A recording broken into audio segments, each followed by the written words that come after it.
ladies and gentlemen. The story you are about to hear is true. Only the names have been changed to protect the innocent. Dragnet.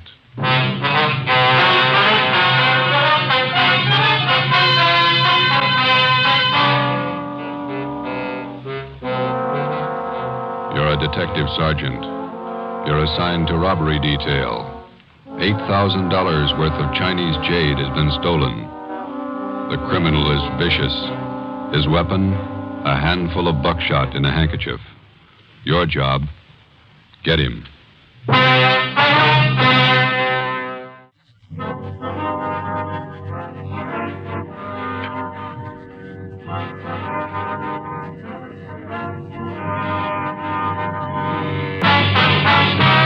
Dragnet, the documented drama of an actual crime. For the next 30 minutes, in cooperation with the Los Angeles Police Department, you will travel step by step on the side of the law through an actual case from official police files. From beginning to end, from crime to punishment, Dragnet is the story of your police force in action. It was Monday, December 1st. It was foggy in Los Angeles. We were working the day watch out of robbery detail. My partner's Ben Romero. The boss is Ed Backstrand, chief of detectives. My name's Friday. It was 7:15 p.m. when we got to the police academy, the banquet room. Where do we sit, Joe? Lee Jones is holding a couple seats for us someplace. You see him? Oh, yeah. There he is up there. Well, look at him. Everybody's here. Yeah, ought to be.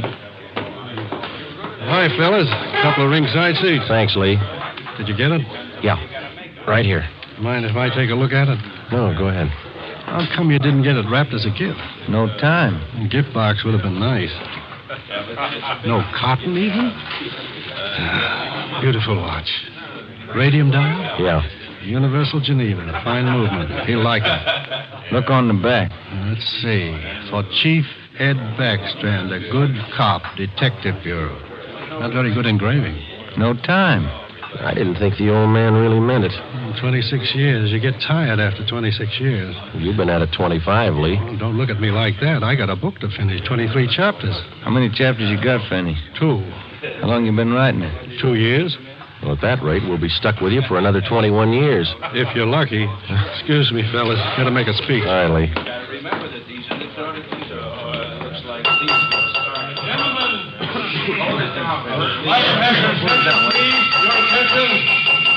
To get the proceedings underway here, before we introduce the man of the hour, I'd like to pass along a little story you might get a kick out of. I was driving down from Utah last year, stopped off at a hotel in Elko, Nevada. When I went up to register for my room, there was an Indian ahead of me. The clerk asked this Indian fella to sign his name, and the clerk handed him a pen. The Indian made an X on the book. The clerk looked at him for a minute and said, "Say, aren't you Chief Deerskin? Haven't I seen you in the movies?"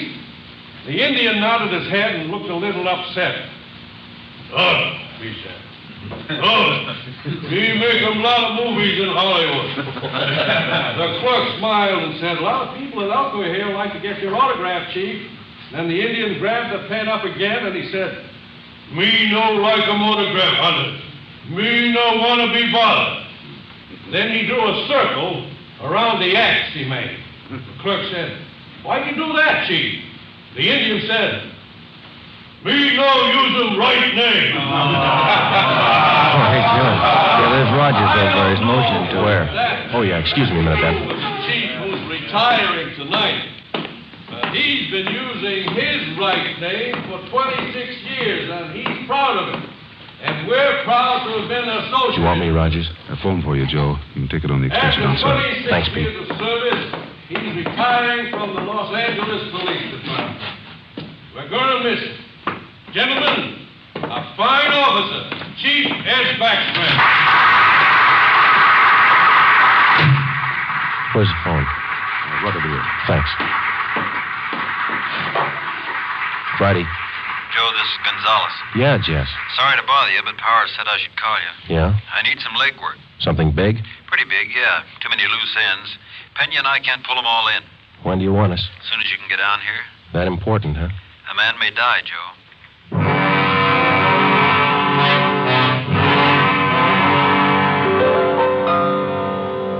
Hi, Jess. Got here as soon as we could. Sorry to pull you away. Hello, Romero. Gonzalez, what's up? Come on in here. All right. Here's a report. Not complete yet. Mm-hmm. Chinese fella. Name's George Kwan. He's a jeweler, gem cutter. Yeah. Jade expert. Knows as much about jade as anybody on the coast. Uh-huh. Says it happened at 5:30 today on Alvarado near the park. They weren't kidding, were they? They almost killed him. Yeah. Any idea what the weapon was, Jess? I'm not sure. Looks like some sort of blackjack, something homemade. Yeah. When they picked up Kwan, they found several buckshot pellets lying around and a man's handkerchief. Ray Pinker has the stuff over in the crime lab now. Where's Quan? Have you talked to him? Got in a couple of questions down at Georgia Street while the doc was giving him sedatives. Little guy's a mess, Joe. Gonna be all right? 50-50 chance when I called you out of the academy. Well, why did they beat him? Did he resist? I don't have it all yet, but from what he said, he was jumped from behind, didn't have a chance to fight. Whoever it was kept beating him long after he was unconscious.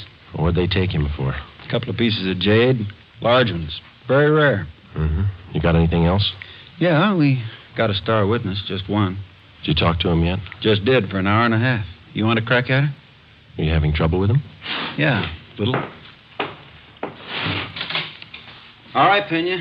Send him in again. Yes, sir. You want to talk some more? 6 years old, Joe. His name was Norman Eugene Fisher, and he was 6 years of age last April. Like all young boys his age, his imagination ran away with him. What would be only a minor detail to an adult witness assumed tremendous proportion to Norman's young mind. He told us his story 3 times. Each time he elaborated a little more until what he claimed was the truth could only have been figments of a small child's imagination. Ben and I, together with Gonzalez and Pena, talked with the boy for another hour. We were getting tired, but Norman enjoyed his position as star witness. Once more, Norman, please, try to remember it as it really happened. It was just like I said. Let me try, Jess. Go ahead, Romero. You did see it happen this afternoon, didn't you, Norman? Yes, sir, I did. Good. Now, you were on your way home from a store. Oh, no, sir. I was running away from a man. He was chasing me. But you just told us, Norman, that you were on your way home from a store. Oh, no, sir. That was yesterday. But you told us. Just a minute, Ben. Norman, how old are you? Next year, I'm going to be 21. No, that's not right. 21, that's older than I am. Well, when I am 21, I'm going to get a hot rod. Fastest car in the world. 10,000 miles an hour. Sure you will, but how old are you now? 6, but I'm going to be 21 soon. I remember when I was 6 years old, Norman. A lot of things I wanted. Electric train. I got one. Well, it must be something you'd like to have. One thing that maybe now that you don't have, huh? Will you give it to me? Well, if I can. What do you want? I'd like your gun. Well, what do you want a gun for? I want to put people in jail like you guys do. Sometimes it takes more than a gun, Norman. What do you mean? Just because you've got a gun doesn't mean you're a cop. Well, what does? Just a minute, son.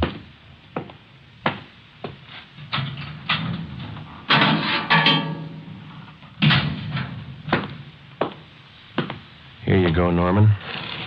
A good cop uses this more than a gun. Gee. It's a real police badge. It's mine. Official? Official. Can I hold it? Go ahead. It's yours. When I wear this, I'm a real detective. Well, that's part of it. The other part is to tell us what you really saw today. Now, how about it, huh? There were 4 men, like I said, and they all had machines. Now, wait a minute, Norman. I thought you said you were a detective now. I am. Well, a good detective has to remember exactly what he sees, not something he makes up. It's not very scary that way. No, it's no use, Joe. He can't get his story straight. Oh, yes, I can. I'm a detective now, and I know what happened. All right, Norman, you tell us, huh? I was on my way home from the store. I saw this truck stop down the street. What did the truck look like?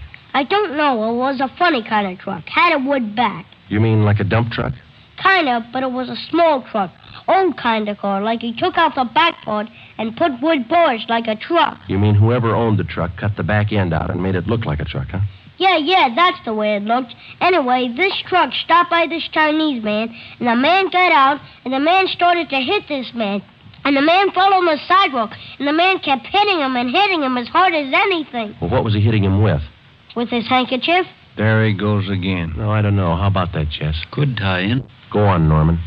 Well, that's all I saw. No, I mean after the man hit him, what'd he do? Oh, well, he grabbed a bunch of stuff from this man's pocket, and he went into the truck and he speeded away. Norman, you're a good detective. I want you to think real hard now. Do you know what a license number is? Yeah. Good. Do you think you could remember the numbers on that truck? If I knew what they were, I could. In school, we're just having numbers now. I only know up to 7, but there were 2 7s in it. You're getting all this, Jess? Yeah, keep going. Norman, you've helped us a lot. Can you remember what the man on the truck looked like? He had a big head and he looked mean. All right, just one more thing now. Can you remember the color of that truck? It looked black, but the back part had black and white stripes.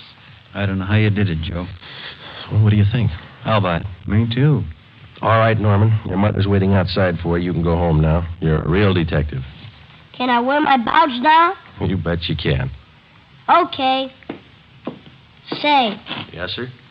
as soon as I arrest somebody, will you put him in jail? With the help of an outdated police badge, no longer official, we had the statement of a 6-year-old boy with a healthy imagination. We had an idea he was telling us the truth, but we had no way of being certain. Since he was the only witness, we had to accept his word and hope that he was putting us on the right track. The quickest way to make sure was to see if some of the details in little Norman Fisher's story would check out. Jess Gonzalez and Manuel Pena took the job of trying to locate a homemade pickup truck with 2 7s in the license number. They started by checking all the late 3.8 forms, the vehicle theft and impound reports. The next morning, Ben and I called the General Hospital and talked with Dr. Sebastian. He told us that the victim, George Kwan, had improved sufficiently to allow a brief interview. It was 10:14 a.m. when we got to Ward C, General Hospital. Doctor tells us you're a little better this morning, Mr. Kwan. Yes, sir. I shall be all right, although it is quite painful at times. We're sorry to bother you, Mr. Kwan, but we've got to have a little more information on the robbery. Oh, I will tell you all I can, sir. I should like to recover the missing jade pieces. It is a great loss to me. Did you get any kind of a look at the man who hit you? Oh, he attacked me from behind, knocked me to the pavement. I made an attempt to get to my feet, but he struck me again and again, here at the base of my neck. You didn't see him at all, then? No, sir, I did not. Do you have any idea who could have done this? Unfortunately, no. I cannot think of anyone. What was stolen from you? We know it was jade, but can you give us a more detailed description? Well, sir, I lost 2 thumb rings, very rare, collector's items. Thumb rings, huh? How much were they worth, would you say? Well, I paid $8,000 for the 2 rings. I wonder if you could describe them to us. Well, both rings were relics of the time when the Chinese archer drew his hunting bow with a special thumb ring. Any particular identifying marks on them? Oh, they both have linings of fine gold to fit them to the fingers of the new owners. Who were the new owners? I had just purchased them yesterday before I was robbed. I was on my way to San Francisco to show them to prospective buyers. Who did you buy the rings from, Mr. Kwan? Mrs. Inez Curtis, a very reputable dealer. We have done business for many years. I wonder if we could have her business address, huh? She has her office at her home. It is 1957 Harper Annex off Sunset Boulevard in Beverly Hills. How many people knew that you had the jade on you at that particular time yesterday? Oh, let me see. There were only 2 other buyers present beside Mrs. Curtis.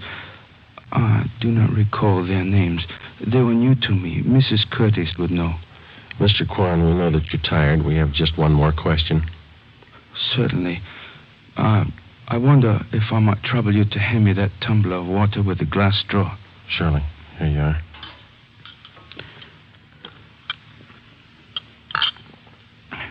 Thank you very much. You're welcome. Now, those thumb rings, Mr. Kwan, would there be any practical disposition of them other than selling them as they are? Well, hardly, Sergeant.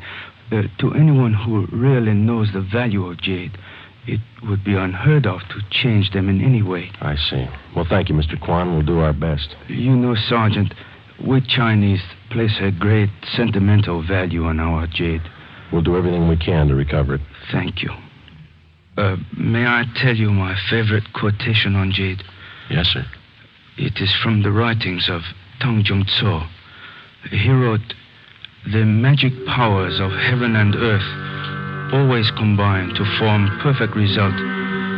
So the pure essences of hill and water become solidified in precious jade. Ben and I drove out to 1957 Harper Annex, the residence of Mrs. Inez Curtis. There was no one at home. We left one of our cars. It was 12:22 p.m. when we got back to Central Division. Here's a phone message for you, Joe. What's it say? Call Jess Gonzalez. He's at the Wilshire Division. Okay, thanks, Ben.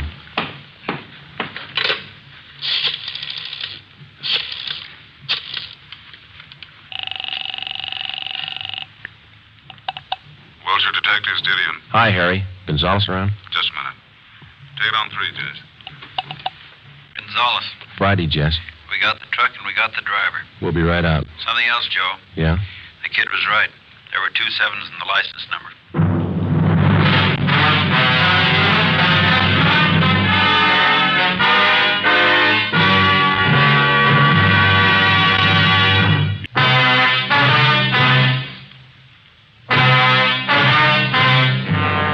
Wilbur Rasmussen, white, male American, age 31, 5 feet 10 inches, 190 pounds, black hair, brown eyes. He was the driver of the truck. Gonzalez and Pena began by checking through all of the reports of trucks impounded during the past 24 hours. There were 23. Out of those 23, they narrowed it down to 4 possibilities. The third vehicle that they checked fitted the young witness's description of the holdup truck. We still could not be absolutely certain that the impounded truck was the one we were looking for. The same could be said of the driver, Wilbur Rasmussen. The net result of checking impound reports doesn't always result in the apprehension of a suspect, but in this case we were lucky. The driver had been picked up for drunk driving. It was 1:30 p.m. when we checked in at the Wilshire Division. Hi, Jess. Where is he? You're a little late. What do you mean? He's gone, released on bail. Who furnished the bail? The woman who works for him, Mrs. Inez Curtis. Well, that doesn't figure, Jess, or does it? Why not? How many people knew Quan had the Jade? That's not my guess. Quan vouches for her. He's been doing business with her for years. What do you think, Joe? It's your show. I'm just tagging along. Well, one thing's sure. Just a minute. Wilshire Detectives, Gonzalez. Oh, yeah, Pena. He did? No, meet me back here. Friday and Romero are here. Right. The Fisher kid just identified Rasmussen's picture. The identification of Wilbur Rasmussen by 6-year-old Norman Fisher was far from sufficient to take the case to court. We had to have evidence, lots of it. Rasmussen had been given a thorough shakedown, his apartment and the truck. There was no sign of the stolen jade rings. Gonzalez told us that the truck had come from the U-Drive truck rental on Figueroa Street. We checked with Mr. Crockett at U-Drive. Let me have another look at that picture, boys. Yeah, here you are. What'd you say his name was? Rasmussen. Wilbur Rasmussen. You want to know if he rented a truck from Miss Wynn? Yesterday, maybe the day before. No, not this fella. Never seen him. Before we left U-Drive, we checked over the rental contract on the truck in question. The deposit check for the truck was signed by Mrs. Inez Curtis. The truck was checked out at 6 a.m. The rental contract, the actual release form showing to whom the vehicle had been rented, was signed by a Harry Wilson. Rasmussen's name did not appear on any of the usual rental forms. The manager of U-Drive was positive that he had not rented a truck to Rasmussen. We drove out to 1957 Harper Annex. This time we found Mrs. Inez Curtis at home. I'm terribly sorry about Mr. Quan. Does he have everything he needs in the hospital? Yes, ma'am. How long did you say this Harry Wilson had been working for you? 6 or 8 weeks. But I'm sure you're wrong about him. We're not accusing him of anything, Miss Curtis. We just want to talk to him. He certainly came to me well recommended. He was a nice man. When's the last time you saw him? Day before yesterday. He asked for his check, said he was quitting. Told him I was sorry to see him go. I'm anxious to get that guest house finished. How about Rasmussen, Miss Curtis? How long has he been with you? Wilbur's been with me for about 7 months. Good worker, but he drinks too much. Feel sorry for him. You've rented trucks from the U-Drive company right along? Oh, yes, from Mr. Crockett. We had to have a truck to haul our building supplies.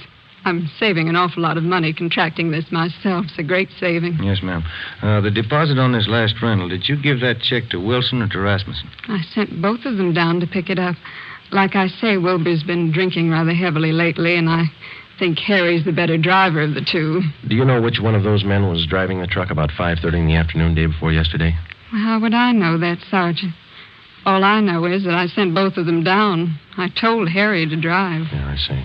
Miss Curtis, were either of those men present the day you sold the jade rings to Mr. Kwan? No, they have nothing to do with my gym business whatever. Did either of these men know about Mr. Kwan's purchase? Well, that's possible. They knew he was here. I'm sure they saw him come in. It's entirely possible that they might have overheard something. When did Mr. Kwan leave your house? About 5 o'clock. What time did the two men go after the truck? Oh, they picked that up early in the morning. Mr. Crockett down at U-Drive says that only Harry Wilson checked out the truck. Says he's never seen Rasmussen before. That's entirely possible. Like I say, they might well have made other arrangements. Were there any other people present when Mr. Kwan bought that jade? Yes, there were. 2 other buyers. They were bidding for the thumb rings, too. Mr. Kwan had the high bid, so I sold them to him. What if we could have their names? Certainly, I'll write them down for you. Miss Curtis, do you have any idea where we might locate Harry Wilson? Well, he told me he was going to Mexico, said he had friends down there. Well, thank you, Miss Curtis. You've been very helpful. Are you sure there isn't anything Mr. Kwan needs? Yes, ma'am. 2 jade rings. Mrs. Inez Curtis gave us a detailed description of Harry Wilson. She also gave us the names and addresses of the 2 other buyers who were present when Mr. George Kwan made his purchase. We checked them out and found them to be equally as reputable as Mrs. Curtis. They could tell us nothing of the robbery. We went back to the office and got out an APB and a radiogram on Harry Wilson from the description given us by Mrs. Curtis. Stakeouts were maintained at Wilbur Rasmussen's apartment and at the home of Mrs. Inez Curtis. It was 4:30 p.m. when we got to the 2nd floor of the old city jail building, the crime lab. Lee Jones had the evidence laid out for us. Funny thing about the handkerchief, boys. What's that, Lee? The blood stains. Old ones along with the new ones. How does that figure? We know how the new ones were made when the handkerchief was filled with buckshot and used on Kwan. The old ones, hard to tell. How old would you say they were? The handkerchief has been through the laundry a few times. Stains didn't come out. Laundry marks right here. I don't see them. Man used peerless laundry. Infrared marking system. Let me show you. Infrared lamp, Lee? Yeah. There's your marking. Pen you trace it down. Who's it belong to? Man used the name of Harry Wilson.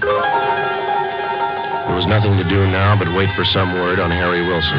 The stakeouts continued. We re-questioned Wilbur Rasmussen, and we talked again with Mrs. Curtis and George Kwan.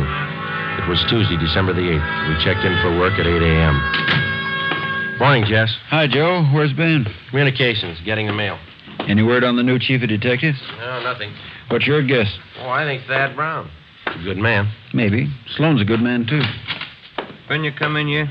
Not yet. Why? Maybe you'd like to take a little airplane trip. What do you got? Cheyenne, Wyoming. They picked up Harry Wilson.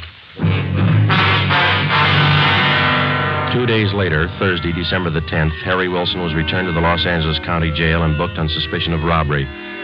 We checked with Lieutenant Frank Cunningham in the Record Bureau. From Wilson's fingerprints, he ran a make on him. Harry Wilson was an alias. We found out that he had lengthy records of arrests and jail terms for robbery, burglary, and grand larceny. Mr. Crockett at U-Drive identified Wilson's picture. He was a 2-time loser. It's up to you, Wilson. It can go hard for you or easy. I'm in a spot, huh? You're in a spot. Lay it out for him, Jess. It's all stacked against you, Wilson. We know you rented the truck. You knew Quan was at Mrs. Curtis' house. Your handkerchief was found at the scene of the crime. You wouldn't believe me if I said I didn't do it? With that kind of evidence, how can we? I didn't. I don't know if I can prove it, but I didn't. If you didn't, we'll help you prove it. First, you gotta believe me. You know why. Yeah? I've had it twice. Once more, and I'm in for life. All right, you got it figured. Now what do you got to say? Rasmussen did it. He knocked Quan over. Where were you? Buying my ticket for Cheyenne. I didn't want any part of it. How do you account for that handkerchief? It was mine, but Rasmussen had it. He cut his finger one day in the job. I loaned it to him. Well, that checks. Old blood stains, new ones.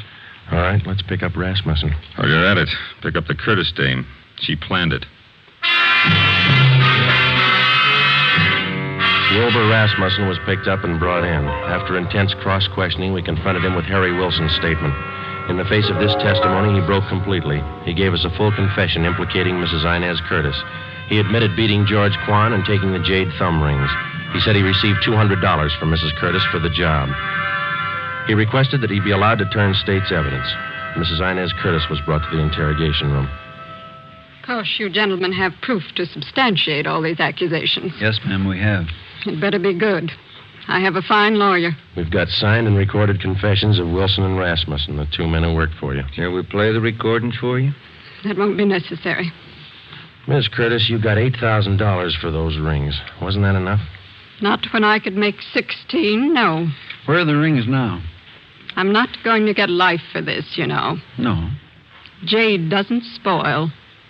It'll still be good when I get out. Yeah, but you'll be too old to appreciate it, Miss Curtis. Okay, Penny. Yeah. That was a funny one. Sure was. How about it? Did you figure it this way, Joe? You don't expect me to answer that, do you?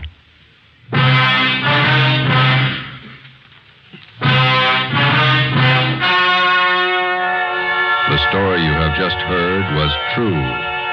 Only the names were changed to protect the innocent. On March 2nd, 1949, trial was held in Superior Court, Department 82, City and County of Los Angeles, State of California. In a moment, the results of that trial.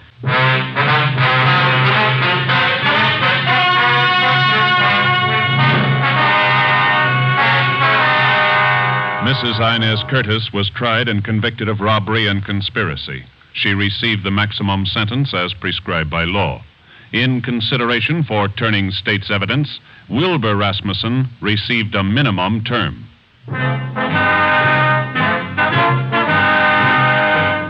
You have just heard Dragnet, a new series of authentic cases from official files. Technical advice for Dragnet comes from the Office of Acting Chief of Police, W.A. Wharton, Los Angeles Police Department. Dragnet honors the city of Knoxville, state of Tennessee, and the men who make up the Knoxville Police Department, another of America's great law enforcement agencies. One of these men, Sergeant Joe H. Roberts, director of the Knoxville City School Safety Patrols, who dedicates his life to making yours more secure.